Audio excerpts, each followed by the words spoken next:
Hello students. तो अभी तक हमने 2 चैप्टर कर चुके हैं और आज हमको स्टार्ट करना है तीसरा चैप्टर। तो अपन ने अभी तक 2 चैप्टर्स में सिर्फ अपन ने चार्ज को किस पे रखा था, रेस्ट पे रखा था। तो अब हम क्या करेंगे कि चार्ज को थोड़ा सा मूव करेंगे। रेस्ट पे करना था तभी अपन ने ये चीज देख रखा कि वो चार्ज कैसे रहता है, उसके ऊपर फोर्स कैसे लगता है, उसके ऊपर फील्ड कैसे लगता है। और फिर उसके बाद में अपन ने उसकी ताकत भी देखी, मतलब उसका नाम था, अपन ने पोटेंशियल दिया था। फिर पोटेंशियल से एक नई चीज भी बनाई थी अपन ने, कैपेसिटेंस भी बनाया था। आज अपने को पढ़ना है कि चार्ज अगर मूव करेगा तो क्या होगा। तो चार्ज मूव करेगा तो ऑब्वियस सी बात है, वहां पे क्या बन जाएगा, अपने पास में करंट बन जाएगा। दैट इज अपना third chapter. And third chapter का नाम है करंट इलेक्ट्रिसिटी। मतलब अब जो 2 चैप्टर का टोटली अपन ने जो पढ़ा है, इन टोटल अब इस चैप्टर में आएगा जिसको अपन क्या बोलेंगे, करंट इलेक्ट्रिसिटी। मतलब चार्ज मूव कर रहा है तो अपने पास में ये चीज किस में आएगी। तो सबसे पहले स्टार्ट करते हैं करंट के इंट्रोडक्शन से ही अपन स्टार्ट करते हैं। तो करंट करंट होता क्या है, एक तरीके से अपन क्या मानते हैं कि कोई भी चार्ज पार्टिकल चल रहा है। अपन ने तो अभी तक यही पढ़ा है कि इलेक्ट्रॉन चल रहा है तो करंट चल रहा है, लेकिन ऐसा नहीं होता। अपन को पूरा 12th में पढ़ना है तो अपन आराम से उस चीज को देखेंगे, इन सारे के सारे पॉइंट्स को ध्यान में रखते हुए अपन इस चीज को याद करेंगे। तो क्या होता है कि कोई भी चार्ज पार्टिकल अगर चल रहा है मतलब क्या है कि करंट है। अब जरूर नहीं है कि वो इलेक्ट्रॉन ही हो, इसीलिए अपन ने क्या है, इसका देखो डेफिनेशन बनाया। डेफिनेशन में क्या है, flow of electrically charge particle forms an electric current. मतलब चार्ज पार्टिकल कोई भी होएगा, अगर वो चल रहा है, याद रखना चलना चाहिए, खड़ा है वो नहीं करेगा, चलना चाहिए। अगर वो चल रहा है तो वो क्या बनाएगा, एक इलेक्ट्रिक करंट फॉर्म करेगा। ठीक है, ये तो अपन ने क्या किया, सिर्फ चार्ज पार्टिकल के हिसाब से एक यूनिवर्सल डेफिनेशन बना दी कि चार्ज पार्टिकल अगर चल रहे हैं तो अपने पास में वो क्या देंगे, एक इलेक्ट्रिक करंट देंगे। अब दूसरा चीज क्या है कि जैसे अपन ने इसके हिसाब से, अब देखो मैंने ये क्या बनाया है, कंडक्टर बनाया है। इस कंडक्टर के अंदर करंट को फ्लो करवाया कितना, आई। ठीक है, टोटल चार्ज पार्टिकल है इसके अंदर, आराम से इसके अंदर जा रहे हैं। वो चार्ज पार्टिकल को अपन ने मान लिया कैपिटल क्यू। ये एक जो डॉटेड मैंने बनाया उसको मैंने एरिया बोला है, एरिया पी। अब क्यों पी बोला है वो थोड़ी देर बाद में बताऊंगा, यहाँ पे आ जाएगा तब मैं आराम से बताऊंगा इस चीज के अंदर। तो नया डेफिनेशन क्या हो जाएगा, if Q is the net charge flowing through normal to the cross section of conductor in time t, then current is I is equal to Q by T। समझ लेना इस चीज को, Q is the net charge। इस conductor के अंदर total charge particle अपन ने क्या माने हैं, कैपिटल Q। फ्लोइंग फ्लोइंग मतलब अपन को चलाना है तो चला रहे हैं। Normal to the cross section, cross section मतलब क्या हुआ कि जैसे इस कंडक्टर को काटे, जैसे मान लें कि ये मार्कर ही है। अब मार्कर का क्रॉस सेक्शन क्या होगा, अगर अपन इसको काटे तो ये कैसा दिखता है, तो ऐसा दिखेगा, ये अपने को सर्कल के टाइप में दिखेगा। तो ये कंडक्टर के तौर पे ऐसे आ जाएगा। तो इसका क्रॉस सेक्शन, तो देखो इधर अपन जैसे देखेंगे, जैसे फर्स्ट चैप्टर में आपने गॉस लॉ में इस चीज को देखा है, तो आपको ये चीज याद रखना है। ये वाला जो चीज हो जाएगा, अगर मैं इसको मानूं तो ये वाला जो हो जाएगा इसे बोलते हैं सरफेस। इस सरफेस के जो नॉर्मल जाएगा, इस सरफेस के जो नॉर्मल जाएगा, उस नॉर्मल को अपन क्या बोलेंगे, उसका एरिया वेक्टर, मतलब उसका क्रॉस सेक्शन बोलेंगे। तो ये क्रॉस सेक्शन के परपेंडिकुलर में, परपेंडिकुलर मतलब ये नॉर्मल, नॉर्मल में क्या है, क्रॉस सेक्शन में हो जाना चाहिए ये क्रॉस सेक्शन, और इस क्रॉस सेक्शन के नॉर्मल में अगर चार्ज फ्लो कर रहा है तो देखो ये क्रॉस सेक्शन इसका, और इस क्रॉस सेक्शन में ये सारे के सारे चार्ज पार्टिकल क्या है, मूव कर रहे हैं। तो ये फ्लो कर रहे हैं of a conductor in time t. Time t ही क्यों लिया ये अभी बताते हैं। Then conductor is equal to q, current is equal to Q by t, मतलब चार्ज बाय टाइम हो जाएगा। अब देखो यही चीज है, अपन एक एग्जांपल के तौर पे करते हैं कि अगर मान लो टाइम टी में ही क्यों, अपन क्या कर लेते हैं कि एक अपन हॉस्पिटल, 2 अलग अलग हॉस्पिटल में गए। उस हॉस्पिटल में अपने पास में क्या है, ग्लूकोज चढ़ाना। तो ग्लूकोज में अपने को सबसे पहले क्या कर लिया, उसने 1 ml अपने पास में 1 मिनट में चढ़ाया। ठीक है, और दूसरे हॉस्पिटल में अपन गए तो 1 लीटर उसने 1 मिनट में चढ़ाया। समझ लो उस चीज के हिसाब से, क्वांटिटी के हिसाब से अभी मैंने बोला है, देखो क्वांटिटी मैंने चेंज कर दी 1 मिनट के हिसाब से। अब मैं थोड़ा सा इसको क्या कर देता हूँ, डिफर कर देता हूँ। अगर मैं इसको मिनट की जगह में क्या करता हूँ, सेकंड कर दूं, तो देखो किसकी कैपेसिटी क्या हो जाएगी। 1 मिनट में 1 ml चल रहा है, मतलब 1 ड्रॉप ही आया लगभग, और 1 सेकंड में 1 लीटर, मतलब एक तरीके से पूरी की पूरी बोतल 1 सेकंड में ही चढ़ा दे। तो देख लो क्या हालत हो जाएगी फिर उस चीज की। तो इसीलिए सेम टू सेम कंडक्टर में भी क्या है कि अपने को 1 सेकंड, मतलब एक पर्टिकुलर टाइम के अंदर अपन देखेंगे कितने चार्ज पार्टिकल जा रहे हैं, जिसके हिसाब से अपन उस पर क्या है, करंट का अंदाजा लगाएंगे कि वो करंट उसके अंदर कितना जा रहा है। तो ये फॉर्मूला हो जाएगा I is equal to Q by T. और इसकी अगर यूनिट बनाए तो कूलाम पर सेकंड, क्यू का यूनिट हो जाएगा कूलाम, टाइम का हो जाएगा सेकंड, और इन शॉर्ट फॉर्म में अपन इसको क्या बोलते हैं, एम्पियर, जो ए भी अपन उसको क्या है लिख सकते हैं। ठीक है, अब इसी को ही शॉर्ट में अपन बना रहे कि in a circuit if 1 coulomb charge flow in 1 second then intensity of the current is 1 ampere. कैसे? जैसे देखो अपने पास में आई इज इक्वल टू क्या है, Q बाय टी। अगर मैं मान लू 1 कूलम, बोला देखो 1 कूलम चार्ज फ्लो कर रहा है कितने सेकंड में, 1 सेकंड में, तो 1/1 कट के टोटल इनटू क्या है 1, और करंट आया मतलब वो क्या हो जाएगा मेरे पास में 1। फॉर्मूले के हिसाब से ही मैंने उसको शॉर्ट में बनाया है कि 1 रखने के बाद में अपने पास में क्या चीज आ जाती है। ठीक है, ये एक स्केलर क्वांटिटी होता है, याद रखना। क्यों होता है? क्योंकि it follows the additional law of the scalar. मतलब क्या हो जाएगा इसका, जैसे मेरे पास में एक पॉइंट है, इस पॉइंट पे क्या है बहुत सारे करंट आ रहे हैं, कोई जा भी रहा है कोई आ भी रहा है, इसको 1 मान लिया, इसको 2 मान लिया, 3 मान लिया, 4 मान लिया, 5 मान लिया। अब क्या करना है, इसने बोला है कि follows the law of addition law of scalar quantity. मतलब जो आ रहा है उसको प्लस ले लो या जो जा रहा है उसको प्लस ले लो, जैसा आपको सही लगे। जैसे मान लो मैं आने वाले को प्लस लेता हूँ तो अपने पास में I2 प्लस का हो जाएगा, I3 भी प्लस का हो जाएगा और I4 भी क्या हो जाएगा, प्लस का हो जाएगा। सेम टू सेम ये दोनों जा रहे हैं तो अपन इन दोनों को क्या कर लेंगे, माइनस में कर लेंगे। इन टोटल ये करंट क्या हो जाएगा, 0 के बराबर। मतलब हमेशा सम कितना होता है, टोटली 0 होता है स्केलर क्वांटिटी के हिसाब से। तो ये एडिशन लॉ हो जाता है स्केलर क्वांटिटी का। मतलब जैसा जो आ रहा है, जैसे नेचर के हिसाब से वो आ रहा है, अपने को उसी के साथ में उसका क्या करना है, एडिशन कर देना। तो ये इसके लिए क्या है, स्केलर क्वांटिटी। ये बहुत ही इंपॉर्टेंट है। ये एक अकेला ही ऐसा प्राणी है जिसके हिसाब से अपन क्या बोलते हैं कि करंट के पास में डायरेक्शन तो होता है, लेकिन उसके पास वो क्या होती है, स्केलर होती है। अपन ने अभी तक यही पढ़ा कि जिसके पास डायरेक्शन है वो क्या होएगा, वेक्टर होएगा, लेकिन इसके पास में डायरेक्शन है लेकिन ये क्या है, एक स्केलर है। तो ये चीज भी अपने को क्या है, याद रखनी है।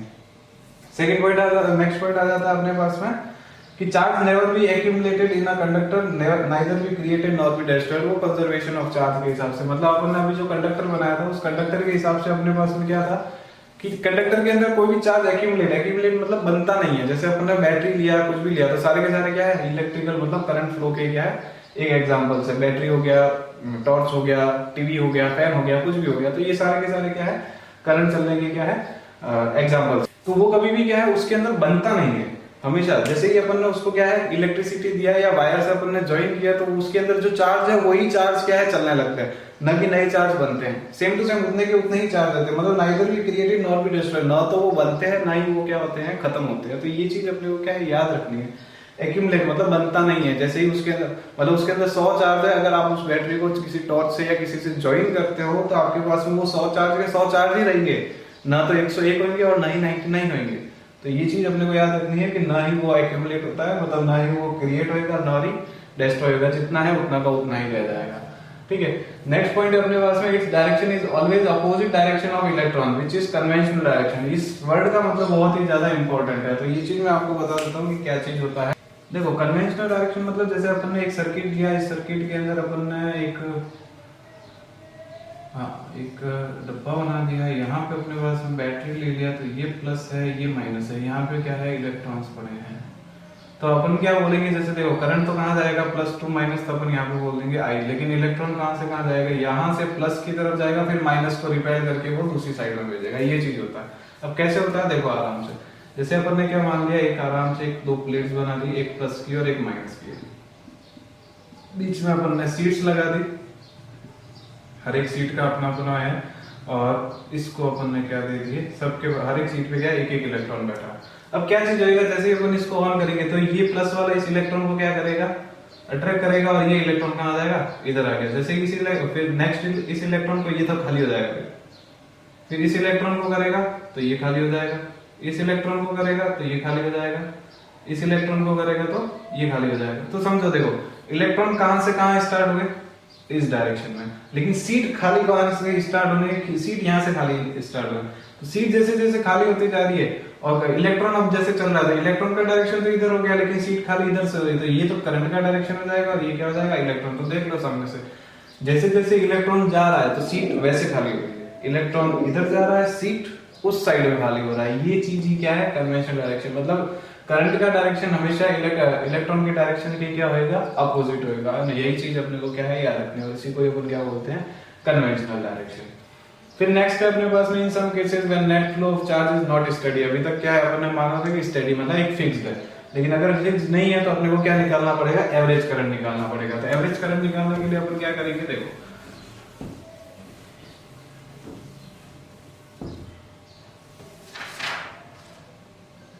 तो एवरेज करंट का अपने पास फॉर्मूला क्या हो जाएगा, लिखने का तरीका भी देख लेना। एवरेज करंट को ऐसे लिखते हैं, ये सिंबल है, ये सिंबल बहुत बार बाद में भी आएगा, तो इस सिंबल को याद रखना है। ये सिंबल का मतलब ही क्या है, अपने पास में एवरेज है। ये अपने पास में निकालने का क्या है, एवरेज है delta q by delta t, मतलब q final minus q initial upon t final minus t initial.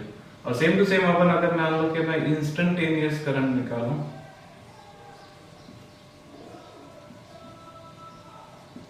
Instantaneous current के लिए अपने पास में क्या हो जाएगा, limit delta t tends to 0 delta q by delta t. और यही चीज अपन ने 11th में पढ़ी है, अगर इस चीज को शॉर्ट करो तो अपन इसको क्या बोलेंगे, delta q by delta t. और ये मेरे पास में क्या निकल जाएगा, इंस्टेंटेनियस करंट। क्वेश्चन किस हिसाब से आता है तो वो भी चीज अपन देख लेते हैं। जैसे मान लो अपने पास में क्वेश्चन आया अपने पास में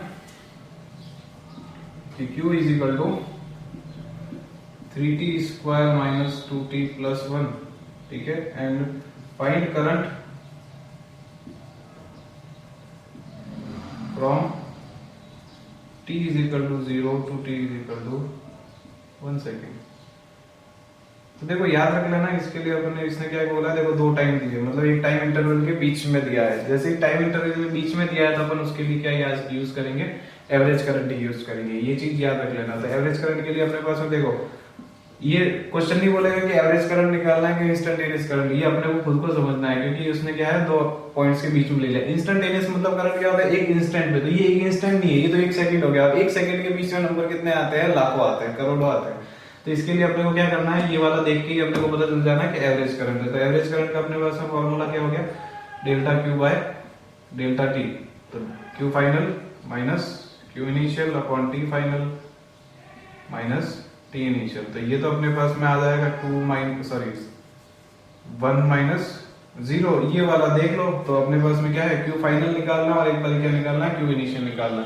तो क्यू फाइनल एक बार अपन साइड में निकाल लेते हैं, यहाँ पे मेरे पास जगह नहीं है। तो क्यू फाइनल के लिए अपने पास में देखो t इक्वल टू 1 रखना है, तो 3 इंटू 1 का स्क्वायर माइनस 2 इंटू 1 प्लस 1। देखो इसके अंदर ही पुट किया है, t की जगह मैंने 1 पुट किया है। तो 3 माइनस 2 प्लस 1, तो 4 माइनस 2, तो ये तो आ गया क्यू फाइनल। और क्यू इनिशियल क्या हो जाएगा, मतलब 0 पुट करना, तो 3 इंटू 0 माइनस 2 इंटू 0 प्लस 1, तो आंसर हो जाएगा 1। तो यहाँ पे अपन पुट कर लेंगे, तो 2 माइनस 1 is equal to 1 upon 1, answer 1 ampere. ये मेरे पास में क्या आ जाएगा, एवरेज करंट आ जाएगा। इस एवरेज करंट का तरीका ये हो जाएगा। क्वेश्चन को ध्यान से रखना और इस चीज को याद रख लेना, ठीक है। और एक अपने पास में इंस्टेंटेनियस करंट का भी एग्जांपल ले लेते हैं, यही वाला ले लेते हैं। अगर मान लो अपने पास में उसने बोल दिया find current at t is equal to 2 second, तो अपन इस चीज के लिए अपन क्या करेंगे, अपन इसको फॉर्मूला ही चेंज हो जाएगा। तो फॉर्मूले के लिए अपने पास में फॉर्मूला अपने पास में क्या, देखो अभी 1 सेकंड मतलब पर्टिकुलर टाइम के लिए अपन क्या लगाएंगे, इंस्टेंटेनियस, मतलब i is equal to D Q by D T से आपको याद आ जाना चाहिए कि अपने को करना क्या है, डिफरेंशिएशन करना है। मतलब डी बाय डी टी किसका डिफरेंशिएशन करना है, जो क्यू दिया हुआ है 3t square minus 2t plus 1। तो इसको डिफरेंशिएशन करने के लिए अपने पास में क्या आ जाएगा, देखो 3 कांस्टेंट है तो बाहर निकाल लेंगे, t स्क्वायर का 2 आगे और एक पावर कम, मतलब 2 है तो 1 हो जाएगा, माइनस 2 कांस्टेंट t का t के रेस्पेक्ट में, तो अपने पास में 1 ही हो जाएगा। और ये तो अकेला आ गया, तो अकेले का क्या हो जाता है 0, तो इन शॉर्ट ये कितना हो जाएगा 6t माइनस 2, ये हो जाएगा i। और उसने टाइम इज इक्वल टू कितना दिया है, 2 दिया है, तो i is equal to 6 into 2 minus 2, तो 12 माइनस 2 10 एम्पियर। ये आ जाएगा मेरे पास में, क्या आ जाएगा, इंस्टेंटेनियस करंट आ जाएगा। तो ये चीजें हैं कुछ एक थोड़ी बहुत छोटी छोटी याद रखनी है, बहुत रियल केस में, लेकिन छोटा सा एक क्वेश्चन या एग्जांपल के तौर पे क्या है कभी कभी पूछ लेते हैं। तो ये चीज अपने को क्या करनी है, याद रखनी है। तो देखो अभी के लिए आज के लिए अपन ने क्या पढ़ा कि पूरा का पूरा करंट के बारे में पढ़ा कि I इजिकल टू क्या होता है, Q बाई टी होता है। अगर एक कूलम चार्ज अपन 1 सेकंड के लिए फ्लो करे तो अपने पास में करंट भी कितना आ जाता है, 1 एम्पियर आ जाता है। इसका यूनिट क्या होता है, कूलम पर सेकंड, एंड दूसरी भाषा में अपन उसको क्या बोलते हैं, एम्पियर बोलते हैं।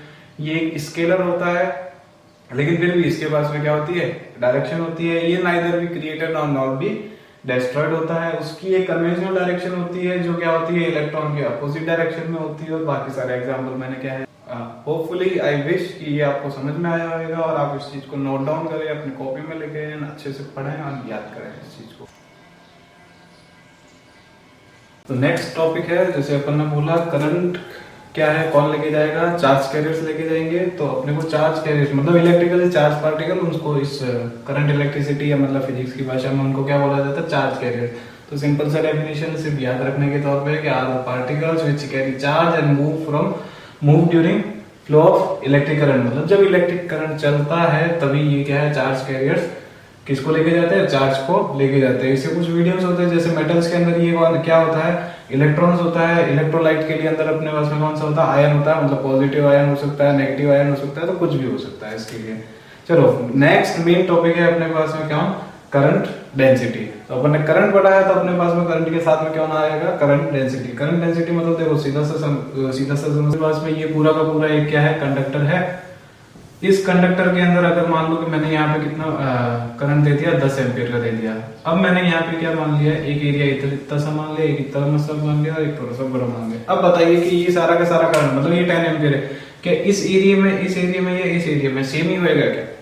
नहीं, ये चीज अलग अलग हो जाएगी। क्यों? क्योंकि जैसे जैसे एरिया चेंज होता जाएगा वहां पे चार्ज पार्टिकल भी क्या होते जाएंगे, चेंज होते जाएंगे। और अगर चार्ज पार्टिकल चेंज होते जा रहे हैं तो एक एट अ टाइम वहां पे करंट भी क्या होता जाएगा, चेंज होता जाएगा।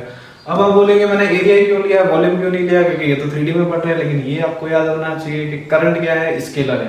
और स्केलर मतलब अपने पास में क्या आ जाता है, 2D आ जाता है, ना कि 3D आ जाता है। वेक्टर होता था अपन तीनों डायरेक्शन को साथ में लेके अपन 3D करते हैं, लेकिन ये 2D है। 2D मतलब क्या हो जाएगा, एरिया हो जाएगा। तो ये चीज आपको याद रखनी है। तो देखो करंट डेंसिटी मतलब ये एक बनाया, ये दूसरा बनाया, ये वाला बाद में लास्ट पॉइंट के लिए, पहले यहाँ पे आते हैं। तो देखो ये मैंने एक सरफेस बनाया है T, ठीक है, और इसके अंदर ये I है और ये डेल्टा है। Delta A is the area vector. फिर से बता रहा हूँ, गॉस लॉ में याद रखने का था। ये अपने पास में सरफेस है, तो इस सरफेस के परपेंडिकुलर जो एरो जा रहा है वो अपने पास में क्या होता है, एरिया वेक्टर होता है। तो इस एरिया वेक्टर को अपने को ध्यान में रख के करना है। तो करंट डेंसिटी अपने पास में क्या हो जाती है, at any point in a conductor is ratio of current to the area vector. Current और एरिया वेक्टर का रेशियो अपने पास में क्या कहलाता है, करंट डेंसिटी। मतलब देखो अगर डेल्टा आई करंट चल रहा है कितने क्रॉस सेक्शन से, डेल्टा ए से, तो एवरेज करंट क्या हो जाएगा, delta I by delta A. Delta A मतलब area is a vector quantity. ये चीज अपने को याद रखनी है। जनरली अपन क्या याद रखेंगे, अगर कुछ और नहीं दिया हुआ, ये एवरेज के लिए, ये जनरल है और ये इंस्टेंटेनियस है। तो जनरल अपने पास में आई बाय ए मतलब करंट बाय एरिया। इंस्टेंटेनियस अपने पास में क्या हो जाएगा, वही limit delta A tends to 0 जो नीचे है उसी को टेंड्स टू 0 करना है, तो डिफरेंशिएशन करना होगा। अब ये एग्जांपल मैंने करंट की दिखाए हैं, तो सेम टू सेम इसके भी एग्जांपल होंगे। बस उसमें Q का एक्सप्रेशन दिया हुआ था, इसके अंदर I का एक्सप्रेशन देंगे T एरिया के फॉर्म के अंदर। तो अपने को वो चीज याद रखनी पड़ेगी, ठीक है। ये क्या होती है, वेक्टर क्वांटिटी होती है। तो वेक्टर का सिंबल लगा देते हैं, ये एक वेक्टर क्वांटिटी होती है। अगर मान लिया डेल्टा ए परपेंडिकुलर नहीं है, मतलब ये I भी ऐसे जा रहा है और डेल्टा ए भी क्या है, परपेंडिकुलर नहीं है, तब अपने को क्या करना। तो देखो ये सरफेस अपन ने टेढ़ा कर लिया। टेढ़ा कर देने से देखो जैसे जैसे मान लो मैंने ऐसे किया तो ये परपेंडिकुलर ऐसे चला गया। अगर मैंने इसको ऐसे कर दिया तो परपेंडिकुलर ऐसे चला जाएगा, लेकिन करंट तो अभी भी ऐसे ही जा रहा है और ये ऐसे चला गया। तो देखो करंट ऐसे जा रहा है और इसको मैंने जैसे ही टेढ़ा किया तो ये एरिया मेरे पास में क्या चला गया, ऐसे चला गया। तो इसने बीच में एक एंगल क्या बनाया, थीटा। तो इसके दो कंपोनेंट बन जाएंगे, एक कंपोनेंट इधर आएगा, एक कंपोनेंट इधर आएगा। जिसके साथ थीटा नहीं बन रहा है वो हो जाएगा साइन थीटा, जिसके साथ थीटा बन रहा है वो क्या हो जाएगा, कॉस थीटा। और अपने को तो सेम डायरेक्शन वाला ही लेना है, अभी बोला यहाँ पे सेम डायरेक्शन वाला, तो सेम डायरेक्शन वाले डेल्टा आई और डेल्टा ए कॉस थीटा। तो J इज इक्वल टू, इसको थोड़ा सा, हाँ ठीक है सही है, J is equal to D I, ये वाला कर लेते हैं D I by D A. तो डी ए तो अपने पास में किसमें चेंज हो चुका है, डी ए कॉस थीटा में। तो ये कर दिया अपन ने d A cos theta, delta A को क्रॉस मल्टीप्लाई किया यहाँ पे, तो J D A cos theta बन गया। तो देखो cos थीटा अपने पास में किसमें आता है, डॉट प्रोडक्ट में आता है। तो J डॉट डी ए मतलब A डॉट B क्या होता था, A B cos थीटा। तो same to same J dot D A, J D A cos theta dot product हो जाता। और अगर मान लो यहाँ पे क्या करते हैं अपन, इंटीग्रेशन लगा दे, तो डी आई का इंटीग्रेशन मतलब मैनेजर के पास में कुछ नहीं है काम करने के लिए, तो मैनेजर खुद ही आएगा काम करने के लिए और ये इंटीग्रेशन क्या हो जाएगा, यहीं पे अटक जाएगा। तो ये अपने पास में क्या है, करंट डेंसिटी का भी छोटा सा फॉर्मूला है। तो करंट डेंसिटी का भी अपने पास में क्या है, याद रखना। आगे के टॉपिक्स थोड़े से क्या होते जाएंगे, चेंज होते जाएंगे। तो आपको इन चीजों को क्या है याद रखना है, तो आगे की चीजें आपको क्या है ज़्यादा समझ में आएगी। तो इसीलिए अपन इस चीज़ को याद रख के फिर आगे बढ़ेंगे। तो ये चीज़ अच्छे से याद कर ले एंड लिख दे इसको अच्छे से कॉपी में, तो आपको अच्छे से याद हो जाए।